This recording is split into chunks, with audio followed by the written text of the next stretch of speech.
In a dystopian, crime-ridden Detroit, a terminally wounded cop returns to the force as a powerful cyborg, haunted by submerged memories.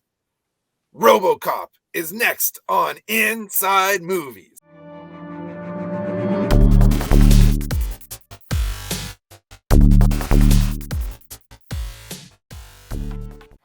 Hey guys, welcome to Inside Movies.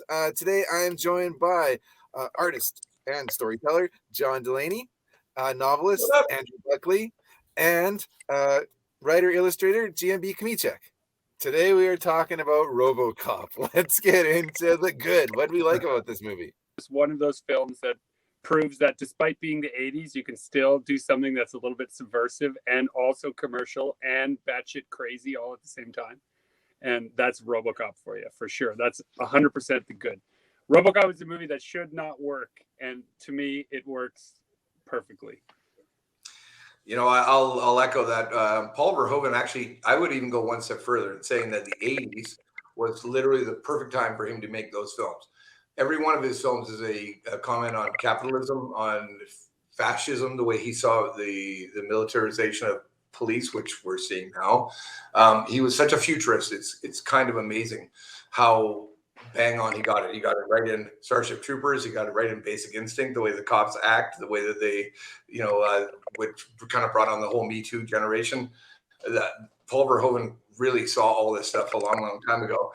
And RoboCop is an excellent example of the militarization of police, where, once the police started buying all the sort of military gear and, start rolling up in these tanks and riot gear the way they're doing now, the way we're seeing it in the news today, he was predicting that in the 1980s when police officers were still wearing just like the blue shirts and the hats, and kind of coming in. Say that RoboCop is designed to be a union buster. The cops are unionizing and going on strike. Yeah. And right. He is the answer to unions. We'll just make one super cop to go and just shoot everyone rather than solve the crimes. We'll just shoot everyone bad. That is literally the way he depicts, basically crime fighting back in those days. It is, we eliminate crime. It's not about solving it or figuring out things. And quite frankly, his tongue is very firmly placed in his cheek. He is not a person, if you look at all his filmography, as you're saying, Greg, he's very much a student of our social atmosphere. And what was happening in the 80s, he was seeing all this stuff coming. And we're literally living in it right now. If you watch the protests in Portland where the cops are rolling up in tanks and stuff, you're going, when did that become a thing, right? He was doing that in the 1980s. He predicted all that, and he was bang on. RoboCop, the character itself, is a singular idea that is designed just to show just how far things can go wrong if we allow it. I liked the robot guy shooting people. Well, sure, yeah, there's that. I like the squibs and all the blood, and it was gory. I liked Red Foreman just kind of being nuts and doing coke and. Kurtwood Smith is the shite. He is so freaking good. He's so good in that movie. When that movie first came out, I was a big Watchmen fan. I was reading the graphic novel. I thought Kurtwood Smith should play Rorschach. He is literally that kind of crazy, bonkers, over-the-top guy. He was young enough to play Rorschach back then. And I remember at the time just thinking, oh, that's Rorschach. Just the way he's talking, the complete disregard he has for everybody else, bitches, leave. He's just so awesome. It's a great character. The sadistic nature to which they're firing on him makes you feel more for Peter Waller's character.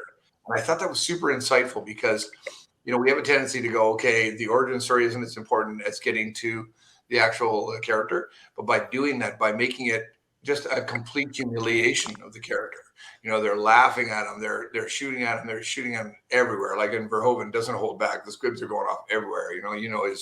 He's being blown off everywhere. And I thought that the horror of that, especially at a time in the 80s when we hadn't seen that kind of level of violence, was kind of fantastic. It's a bit video game now by today's standards, but at the time when it came out, it was something unique you'd never seen before. And what he did was he made you want revenge for a character that you didn't even know And that's just brilliant filmmaking. And then to have Nancy Allen standing there watching it, doing on, and she's so scared she doesn't do anything about it. You get why she is so willing to go along with this batshit crazy thing that's going to go on with this guy once he's a robot now, because she feels so guilty. He did all those things, and he did that in the first act, and it's amazing.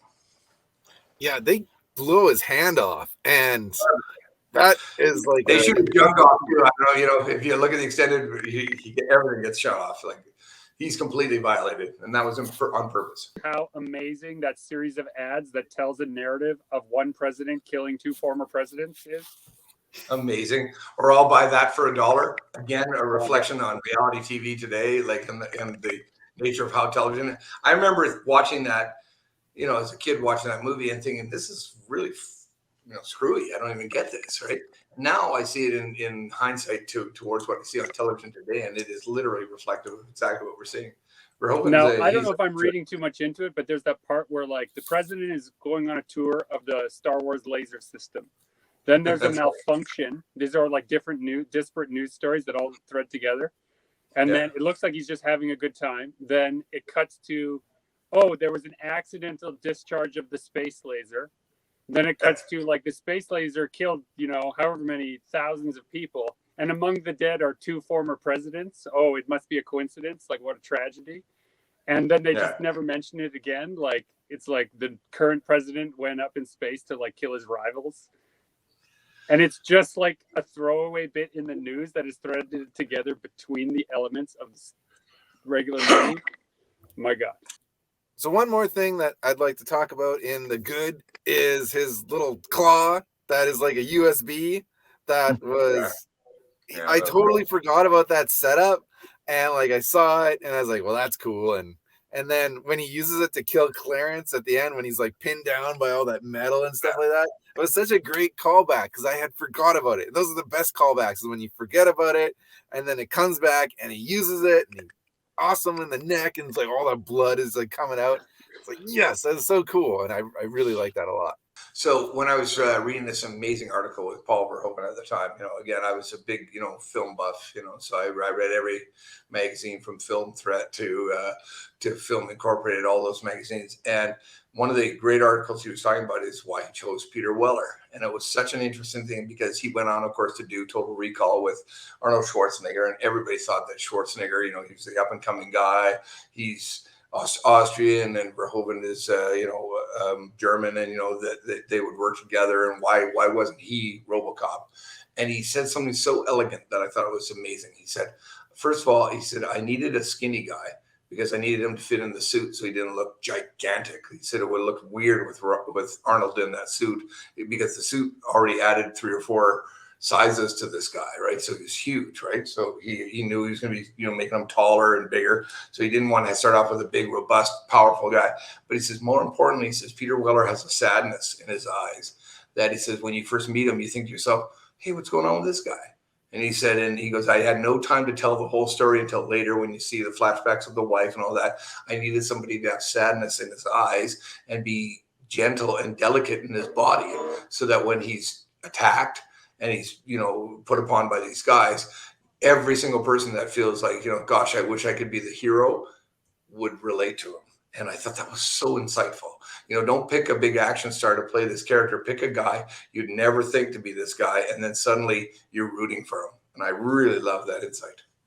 The makeup in this movie is insane. Like, crazy. Yeah, the when he like removes the visor and you see like it going up there and like the skin and he's like bald now and it's like connected onto, it's like it really looks like half man, half machine. It's so good. And also the toxic waste guy, so good. His transformation is disgusting and haunting, and then he just like blows up when the car hits him. He disintegrates. He's being held together by, you know, bone marrow, and like it just disintegrates. It's so good. But you know what? It's a testament because, again, when we saw the Joel Kinnaman one that came out years later, you know, they decided to keep him kind of handsome, you know, and you're going, it's a mistake. You know, Peter Weller needs to look kind of freakish. You know, when you see that helmet come off and you realize the skin is pulled back into the cybernetic part of his thing, that there's nothing comfortable about this. You know, lose the arm, all that stuff, like just get rid of it. They don't give a shit about this person as a person. They only want to make the creature that they're going to create. And, you know, he is a direct byproduct of that. So, you know, even though his wife still loves him, and even though he could, you know, that he knows he can never love himself again. He can never love his family. He can never. So now all he can do is try to be the best he could be at defending the people of Detroit. And again, you know, when you aren't afraid as a filmmaker to create a monster and then show that the monster has heart, like James Whale did with, you know, Frankenstein, the Frankenstein monster and Bride of Frankenstein, where he showed that this creature actually had heart. It affects people in such a dramatic way. And I think that that's what Verhoeven was so good at doing. And that's why he picked Peter Weller. He went, you know, of course I could get an action figure, but what if it's a skinny guy who gets the absolute shit blown out of him and comes back as this, you know, behemoth? It's amazing. Speaking of Frankenstein and Bride of Frankenstein, John Delaney is part of the Cover of Darkness team now, illustrating the Bride of Frankenstein origin story written by my co-writer Chris Cam. I encourage everyone to pick up Cover of Darkness out from SourcePoint Press. It's available stores right now, and John's story will be featured in a one-shot. Also in that one-shot will be a ninja origin story illustrated by GMB CHOMICHUK and a vampire story by Andy Belanger of Swamp Thing and Mother Trucker fame. So look for that this fall. And with that out of the way, let's get into the bad. What did we not like about RoboCop? They only had $13 million. Look what that all they had? Yeah. Because the suit was $1 million. I looked it up. Yeah. And the suit looked like $1 million. When he takes his helmet off, it stands up. Stands the test of time for sure. Like, we were just talking about that, yeah. It's remarkable. Is it like, it's hard to pull a bad thing out of this because I mean it's not meant to be like this crazy, beautiful, gorgeous looking masterpiece. But the suit's clunky as fuck. Like, I mean, the first time I ever saw him, I'm like, you can get away from this guy. You just run from the guy. He's the slowest thing on two legs. So he had that horror movie quality, though, right? He did have a horror. Yeah, I heard that was kind of the Frankenstein-y thing about it, though, right? It was slow moving. Yeah, but that was not intentional. Apparently, Peter Weller had like a mime coach, and they trained for a long time to get all the movement down. And then he put the suit on, and he couldn't do anything. So then they needed more time to practice with the suit. And so there was, I think, more plans to have him be more upward mobility that was hampered by just what they could do with the available technology. 100%. And you know what? You can see it in the cutting. So when he goes to get out of the car, it's the foot landing, then it's the cut and he's getting up. Because him getting actually out of the car, we see that famous shot of him opening the you know, it's that promo shot they did where he's walking out. You never see that in the film. Because trying to get that shot, it's very, very tough for a guy like Peter Weller to actually be able to get out of the car smoothly, right? It's a mess being in that suit. But what he does with that kind of robotic thing, where he moves his head and it clicks in like that, it's fucking awesome. Like, you know, just being to understand saying, okay, I'm limited by the amount of movement. So he would do this and then move the shoulders. It's cool. You know, it's so, you know, and again, this is another thing that I really noticed that was lacking in the Kinnaman one in the remake. He's fully functional. He's moving around. I'm going like, no, Weller went, okay, I'm in a suit. So it's, you know, the shoulders and then the arm. And he's doing all these things. Like, it's so amazing, you know, having an actor like him, who's obviously, you know, a very trained actor and knows how to use his body. But he's also this kind of guy that says, okay, you know, this is the thing that's against me and I'm going to make it a part of me. And make it a part of the thing. So even though we're talking about negatives, that's another positive for him. He just really, really brought it. For me, the negatives are the fact that from a pure aesthetic, they were using Ford Taurus's cars and they put a matte finish on them to make them look like cop cars, and that was brutal. That car was like so brutal as far as being a cop car. It's a Ford Taurus. I mean, this is the car that every university student bought because you can afford it. You know, it's just terrible. So that's my one gripe. Oh, for me, it's the claymation or the stop motion. With what's the thing? The Ed 209. Ed 209. I remember being afraid of that when I was a kid. Like I remember watching this because back in the 80s, they used to target R-rated movies at kids and give them action figures and all sorts of stuff. And so I saw this really young, and that Ed 209 was really frightening to me as a youngster. But rewatching it for this review, I was not really blown away by it. It pulled me out of the movie every time that thing was on there because it just didn't look real at all. Yeah, because now you can do stop motion like that on your phone. Well, and the thing too is, I mean, I remember going to the theater and seeing it, and even then I was very aware it was stop motion. It had a very sort of jerky animated style, and as a guy who's got a background in animation, working at 30 frames per second, you can actually do much better than what they did there. That was definitely that they farmed that out, and that was sort of a last minute thing. I mean, it literally looks like a shaver I had from that area. It looks like an electric razor with arms. I have to say, I have to counter that by when I saw it, I was big into Harryhausen films also, of course. which were like, they predated that by a fair bit, but I loved that old school vibe of the stop motion. So when Ed 209 comes out and I'm like, oh, it's just like Medusa. Loved it. Even though that aspect, 100%, Greg. I mean, from the nostalgic side of things, yes, they were doing so many other things that they were trying to say it was a movie of the future. I found myself taken out a little bit, like what Gio was saying, that I got sort of pulled out of it a little bit because it looked everything else looked so slick, even for that small little budget he had. That looked very tacked on. It always, even when he's firing on what's his name, the lead bad guy, Ed. Can't remember. Anyway, great actor. It's just very forced. I didn't believe the two acting in the same scene together. But I mean, I loved it because I'm same as you. I loved, all the Harry films. Like there's just so many great things that he did with, the Argonauts, Jason and the Argonauts, and all that stuff. But it felt disconnected from the rest of the film for me. Also, when the bad guy's falling down and he's like waving his arms like this, and they seem like they were too long. I don't know what's going on there. It didn't hold up. There are a bunch of cuts that criticize that where you can see the single frame, and his arms are at least 25% longer than they should be.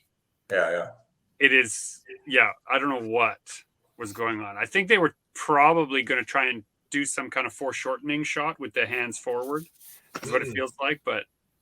No, did not work. And so I don't want to misrepresent myself here. I do really like this movie a lot, but what's the sidekick name? Is Lewis? Aaron Lewis? Or yeah.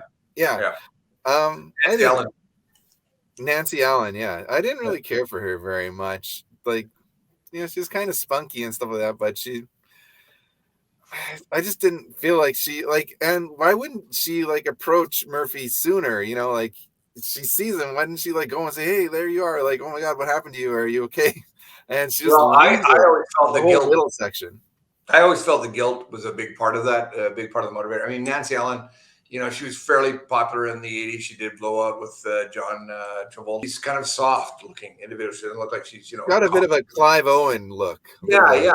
Well, sure. A potato face. Soft. She just didn't. But what I thought he did super well was he did those bits with her in that singular little room where she's looking to the boards, watching Murphy being killed, and he keeps cutting back to her. I thought. See, I'm gonna have to disagree with you, George. Too. I liked her because she wasn't supposed to be the love interest. She was just a loyal friend, and she's crippled by the guilt of watching her friend die, who is now alive to actually do nothing about it. Yeah, it's. I thought that was okay. I did. Greg, I couldn't agree with you more. I think, because you're also still trying to show a character who has now been completely almost lobotomized, and then slowly is getting his memories back. So the last thing you want to have is this kind of weird love interest with his partner. So what, again, Verhoeven was But it was the 80s, so I'm surprised they didn't do it. That's what I love. And, and this is what's so cool about him is that he chose to do a buddy cop film that happened to be a woman in this particular instance. But, when he reconnects with Lewis, it's his first step towards his humanity. He only finds himself once actually she doesn't. And she is riddled with guilt. In the moment when she sees him in the hallway and she goes, officer, and she yells out Murphy. It's the first courageous act she's done almost through the entire film because she's so paralyzed by the guilt. and she And created. she ramps it up to eventually fire a 50 caliber gun from her hip while lying in a puddle. So, right, and then she kicks ass, right? And then at that very end part where he goes, "Don't worry, we can fix you up." We, like you're going like, "Is that really fixing you up?" But I kind of love that. It's a great turn on it. But I love the fact that he instead of just choosing to have two buddies, and oh my God, he chose this potential idea that you could create a love interest, but he had no interest in that at all. He just had an interest in this guy who still loved his wife and his kids, and that's how the memories would bring him back. And Lewis just happened to be this person who happened to be female, but also was riddled with guilt. And her slow journey back really shows the hero's journey. It's the most overlooked part of the film is her arc, because we're always counting on his arc, but hers is tremendous. He did a really, really great job with that. Sure. Okay, let's get into the skinny. Let's give our final grades for RoboCop. I would love to give RoboCop 4 out of 5 universal serial blades.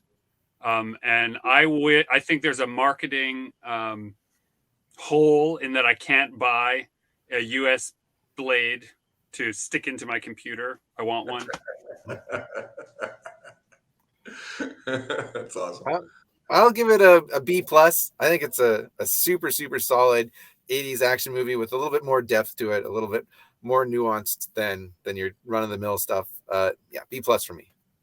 I got to go B too.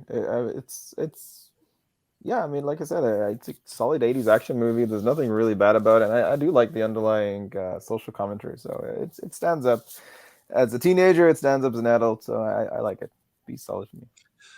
I would say this.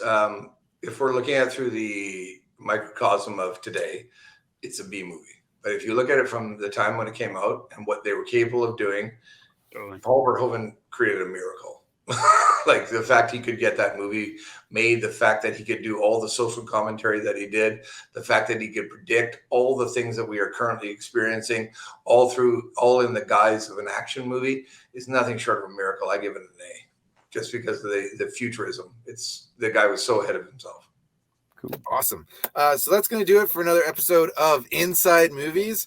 Cover Darkness is available from SourcePoint Press. There's a link to sourcepointpress.com in the description of this video. Go out and check out my series. And then this fall, we're going to have the one-shot Cover of Darkness Origins, it's called, with artwork by John Delaney and GMB CHOMICHUK. So I've been George Michail, joined by John Delaney, Andrew Buckley, and GMB CHOMICHUK. Follow along on our Facebook, our Instagram, our Twitters, all that stuff. Links in the description of this video. And until next time, peace.